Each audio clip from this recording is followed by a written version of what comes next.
Hello and welcome back to Storytime with Mrs. Harrigy. I'm Mrs. Harrigy. Today we will be continuing with the book, Amelia Hits the Road.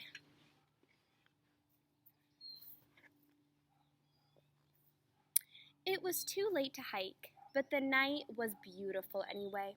I've never seen so many stars in my life. I just sat outside our cabin and stared at the stars. It made me dizzy. Cleo showed me some constellations. I knew the Big Dipper and Orion before, but now I know Taurus and Gemini too.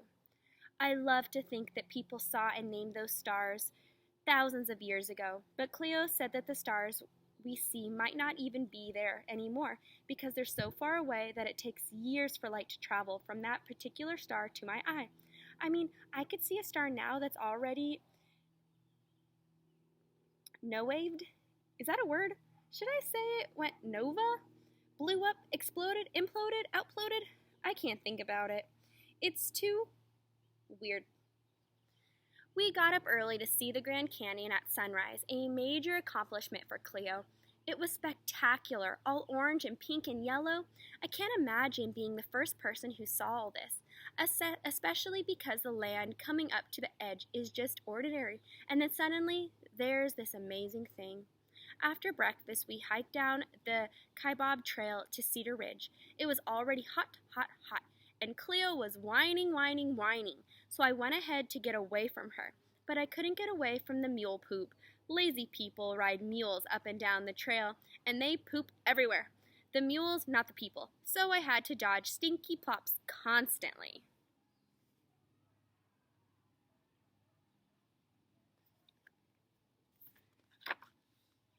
The good part was being inside the canyon, definitely cool, even though it was hot. And I met a boy. His name is Mako. We hiked together the whole way. Mako is from Japan, and he's really nice. Cleo acted like a jerk, of course, saying how cute Mako is. Maybe he's a little cute, but mostly he's just fun to talk to, and I'd rather hike with him than Cleo any day. Mako says there's nothing like the Grand Canyon in Japan. He took lots of pictures to show his friends. He even took a picture of me. We traded addresses so we could be pen pals. Maybe someday he'll even visit me like I'm going to visit Nadia. I wanted to get Nadia something special from the gift shop, and I found the perfect thing. It's a pair of dolls. Nadia can pick which one she wants, and I'll keep the other one. My doll will remind me of Nadia, and her doll will remind her of me. For Leah, I got some beautiful stones, shiny in all colors. Mom said we only had time for one last look at the Grand Canyon. It was all purple and red with long shadows. Every time we look at it, it's different. I wonder what it will be like if I come back when I'm a grown-up. Less mule poop, I hope.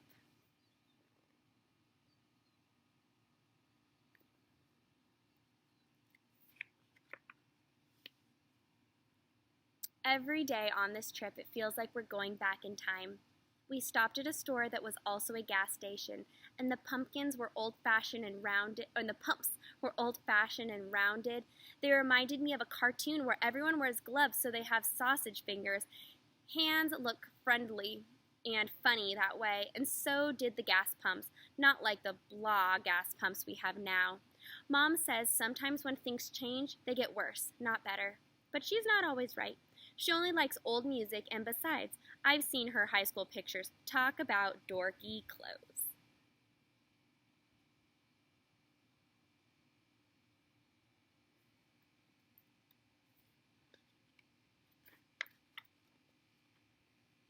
We had a picnic at a ghost town. No one had lived there for a long time.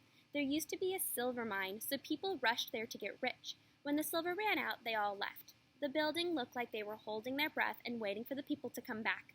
I thought I would find some treasure or old coins, but I didn't. Cleo found a bone. She said it was from a dead miner. Mom says it was a chicken bone from someone's picnic, but Cleo's keeping that bone like it's something special. She's going to write Gigi about it, and when we get home, they'll use the Ouija board to discover the bone's true identity. We drove past miles and miles and miles of cactus and tumbleweeds, but no skeletons or bones except Cleo's find. I thought we'd see something, but it was just a lot of nothing. Finally, after I'd asked, "Are we there yet?" at least a zillion times, we came to a big castle. It was like a mirage, but it was real. Mom stopped the car, yay, and said, "Welcome to Death Valley." I thought for sure we'd see skeletons in Death Valley, but all we saw was a grave.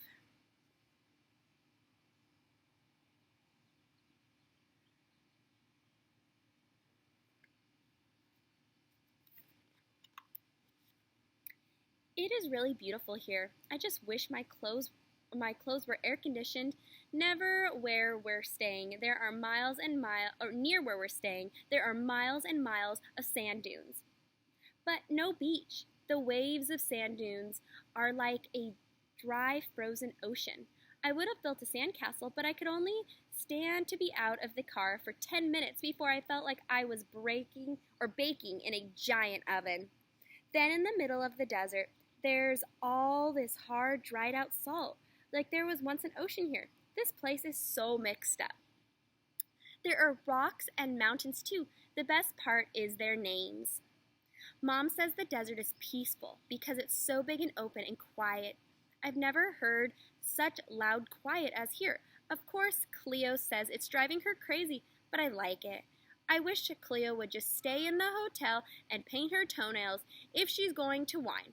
All she does is drink soda and burp anyway. How can I hear the quiet with all her burping?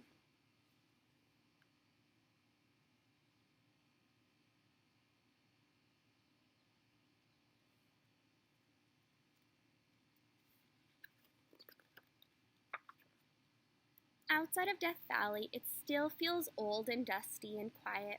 There are old mine shafts cut into the hills, and when we drive through towns, it's like no one lives in them. The yards are full of old, rusting junk.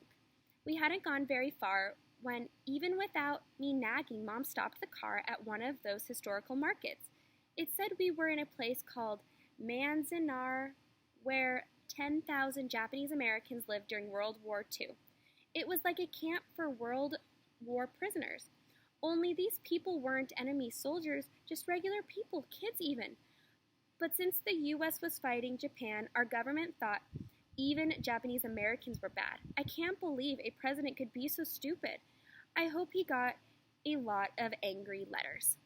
I can't believe it really happened, but you can still see some guard posts and a cemetery with Japanese writing on the gravestones. Miss Know-It-All, Cleo, says she studied about Manzanar in social studies, but no one ever told me. I wonder if Mako knows.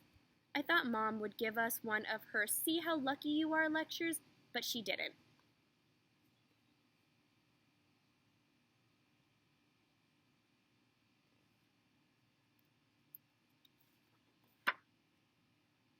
We've seen a lot of strange things on this trip, besides Cleo and her bikini gross.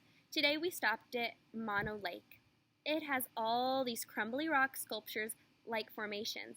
They look just like sand when it oozes through your hands at the beach, only bigger and harder. I wonder how all these different kinds of places are made. This has been a great trip, except for two things: all the driving and Cleo. I've watched her paint her nails, sing off key, throw up, chew food with her mouth open, burp, crack her knuckles, and pick her nose.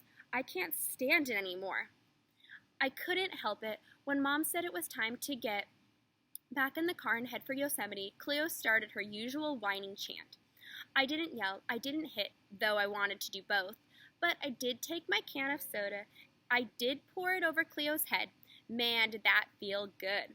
Mom said no TV for me tonight at the motel, but it was definitely worth it. Cleo pouted all the way to Yosemite. Too bad. I wasn't sure our car would make it because the road went up, up, and up through the gray Sierra Mountains.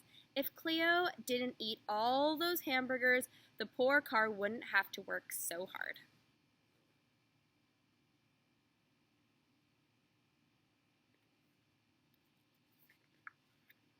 And this is where we'll stop for today. Please like this video and subscribe below, and join me tomorrow to finish the story. Bye-bye!